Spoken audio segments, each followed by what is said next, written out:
They built a tower to reach heaven. God tore it down. He scattered their languages, split their unity, and shut the project down. That was Babel. It failed badly. But every day now, all over the world, people gather around something even more audacious. Not to reach heaven, but to receive it. It's called the Catholic Mass. And it does what Babel never could. Most people think Babel was just a story about languages and pride. Most people think the Mass is just a Sunday ritual. But what if I told you the Mass is the exact reversal of Babel? Not just in theory, but in reality. And it succeeds where Babel failed because it's not built by us. It's built by God. In this video, we'll show how the Mass doesn't just undo the confusion of Babel.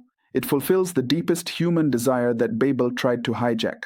We'll walk through Genesis, Pentecost, the early church, and the Eucharist to show you how heaven descends in the Mass and why it changes everything. If you're hungry for clarity and ready to fall in love with the Mass again, hit like and tell me where you're watching from. And if you find this valuable, subscribe and scan the QR code to support our mission of spreading the truth clearly, faithfully, and without compromise. Because the Tower of Babel failed when man tried to ascend, the Mass succeeds because God comes down. We need to be honest, the world is a mess. Division is everywhere. Nations at war, churches splintered, families breaking down. Even Catholics feel it. Different liturgies, political fights, scandals, confusion. And if you've ever felt like unity is impossible, you're not alone, but you're also not looking deep enough. Because there's one moment every day where the division stops, where people of every tribe, language, and nation kneel in silence. Together, the Mass.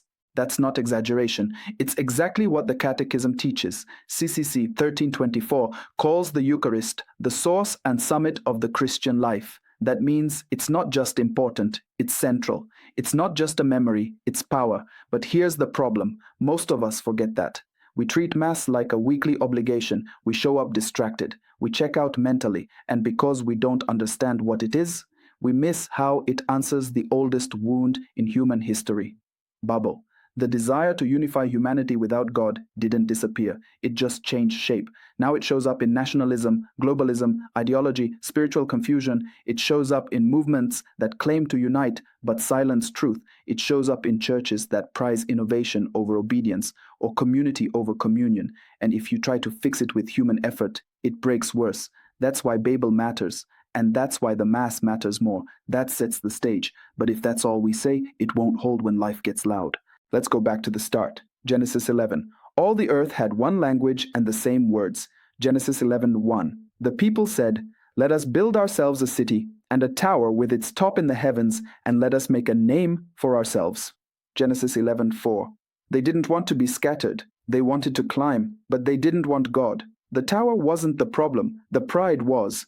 God confused their language, not as punishment, but as mercy. He shattered their illusion of self-sufficiency. That's the origin of global disunity. Humanity wanting unity on its own terms without God. Now skip ahead to Pentecost. Acts 2, the apostles are hiding. The Holy Spirit comes like fire, and suddenly every nation under heaven hears the gospel in their own language. Acts 2, 6-11. At Babel, one language split into many. At Pentecost, many languages proclaim one gospel. It's not a coincidence, it's fulfillment. And that's where the Mass comes in. Because Pentecost wasn't a one-time explosion of grace. It keeps going through the sacraments, and especially through the Eucharist.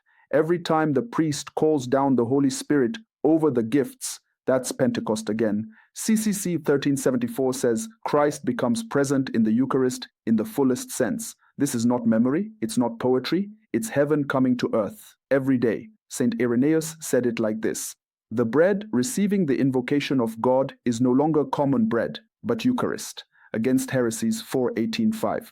And when you receive the Eucharist, you don't just remember Christ, you are united to Him and to the entire church. That's not a metaphor, it's real. If you've never seen the Mass this way before, it's time to go deeper. So here's the hard question. What exactly happens at the altar? The short answer: the sacrifice of Calvary becomes present without being repeated. This is called anamnesis, not just remembering, but making present. When the priest says, "This is my body, this is my blood," Luke 22:19-20, he's not just quoting Jesus, he's acting in his person. That's why St. Cyril of Jerusalem taught, when the invocation is made, The bread becomes the body of Christ, and the wine the blood of Christ. Mystagogical Catechesis 4:3. Not symbolizes, becomes.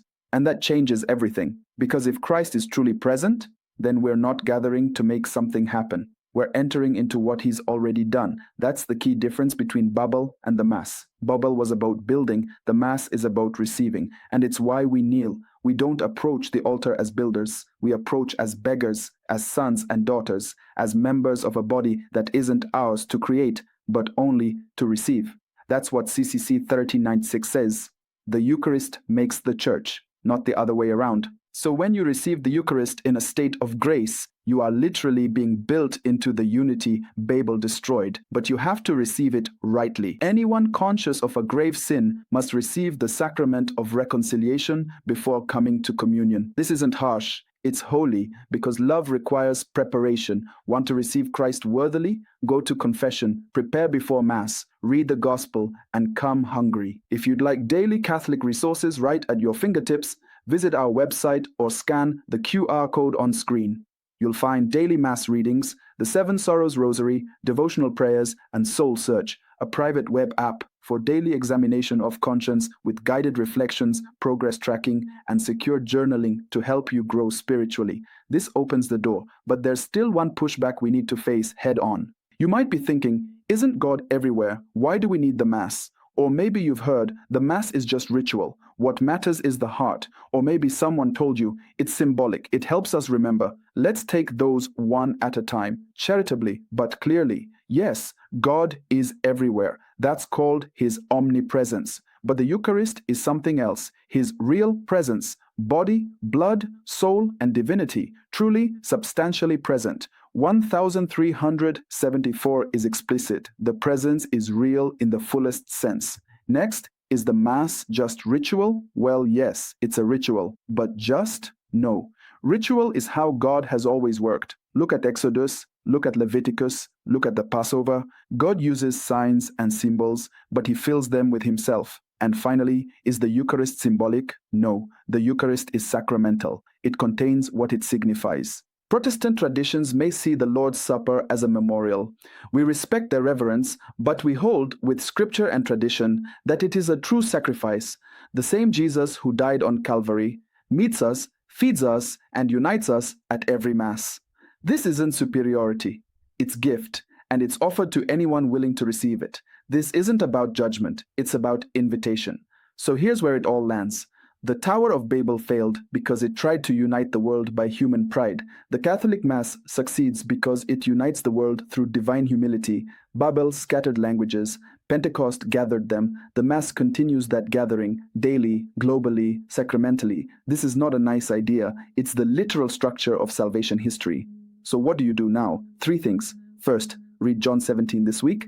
That's where Jesus prays that we may all be one, John 17:21. Let his words shape your hunger for unity. Second, go to daily Mass, even once this week. See the altar not as a duty, but a descent of heaven. Third, examine your conscience before you receive. Prepare, pray, receive like your life depends on it, because it does. If this helped you, share it with a friend, subscribe, and check out our web app for daily Catholic resources and Soul Search to guide your spiritual journey. The Tower of Babel failed because man tried to climb up. The Mass succeeds because God came down.